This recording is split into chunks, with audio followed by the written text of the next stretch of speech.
I woke up in a pissy mood today, like seriously, and then went out in public with that pissy mood and realized I needed to come back home and get recentered. Hi, my name is Patty, and I am here to help you find those unconscious, unloving parts of you, since 99% of what we do and what we think about is unconscious. Make them more conscious, more loving, so we can have a more conscious and loving world. And boy, I'm telling you, I was not conscious, nor was I loving this morning when I woke up thinking about somebody who did me wrong. And so I kept nursing that idea of how this person hasn't responded to me and how this friend loves me yet just disappears for days on end. And I take it so personally because I would never treat anybody like that, so I think.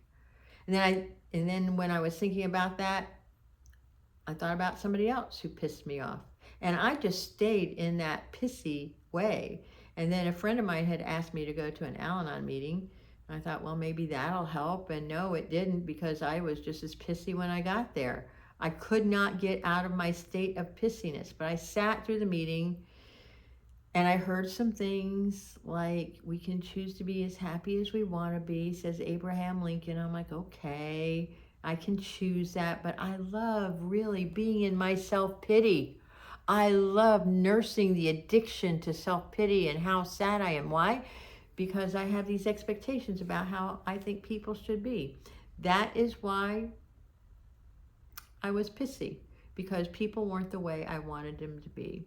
And I couldn't have just one person. I had to find a group of people. Is that what you do? Because if it is, let's try to figure out a way to not do that. So what I did is, besides going to the meeting, I decided to leave because I was not in a good state where I wanted to share my pissiness with anybody else. It wouldn't be kind to them. And I knew it had nothing to do with them. It was all about me. It was all about me and my crazy thinking and my expectations. And then when I got home, I stopped thinking. I got into my heart. And then I remembered a friend of mine had just lost her dad, was in the process of losing her father. And I called her and we spent a couple hours on the phone.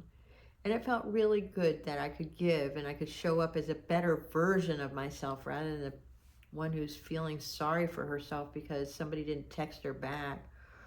God, we do that to ourselves, don't we? We just get into this thing. So what I did was become aware that it started with me. It didn't start with anything else. There was nothing around me except my thoughts and my memory, right? And then I went to a meeting hoping that would help a little bit. It did help a little bit. And then I came home and I started observing myself and who I was being. I was starting reading my books and I'm like, okay, this is what I'm going to talk about, self-pity. And here I am talking about it. And I'm now going to get off my pity pot and share with you today's reading from Each Day a New Beginning, December 28th. And as the sore tooth draws our tongue, so do rejections, affronts, and painful criticisms, both past and present, draw our minds.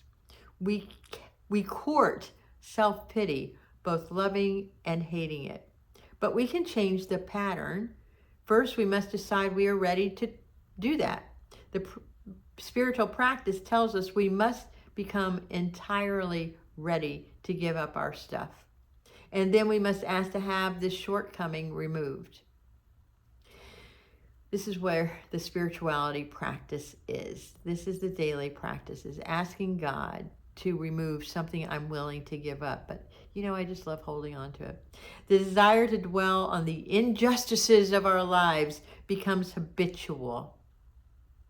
It takes hours of our time. For me, it takes sometimes years. It influences our perceptions of all other experiences. So when I'm in my shit, I can't enjoy what's in front of me. We have to be willing to replace that time-consuming activity with one that's good and healthy. We must be prepared for all of life to change.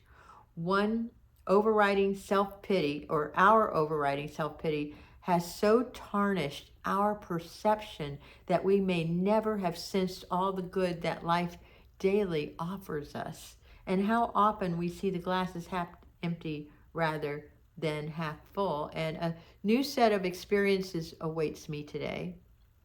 Am I and I can perceive them unfettered by the memories of the painful past. And self pity need not cage me today, neither does it need to cage you. So get off your pity pot, dust yourself off, decide that you want this shit to go, that you don't need to be holding on to memories, because that's all it is a memory. You're reacting to something in the past, and you are missing, I am missing my present moment.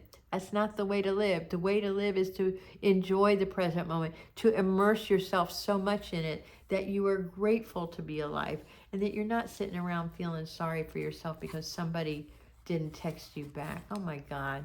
So let's make it a more loving world today. How about that? And a more conscious world. And know that you're going to be okay. And I love you. Oh yeah, and if you like this kind of content, please subscribe. Like, put in a comment below if you feel me, and share this with somebody who's in their shit. I love you.